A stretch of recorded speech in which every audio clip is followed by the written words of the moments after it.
Bir biznesmen million dollar pul to'pladi.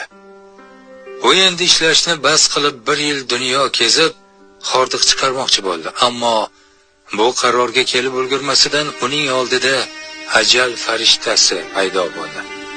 U farishtadan ozgina vaqt so'radi. Menga 3 kun yashashimga imkon ber, boyligimning 3dan 1 qismini beraman. Farishta ko'nmadi. Xo'p, unda 2, yo'q, 3 million beraman. Menga go'zalliklardan bahra olish va ishni deb anchadan buyon birga bo'lmagan oilam bilan birga bo'lish uchun 1 kun vaqt ber. Ammo farishta qarorida qat'iy edi. Shunda biznesmen o'g'liga xat yozish uchun 1 daqiqa vaqt so'radi.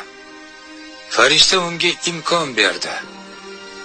Vaqtning qadriga yet o'g'lim deb yozdi kishi.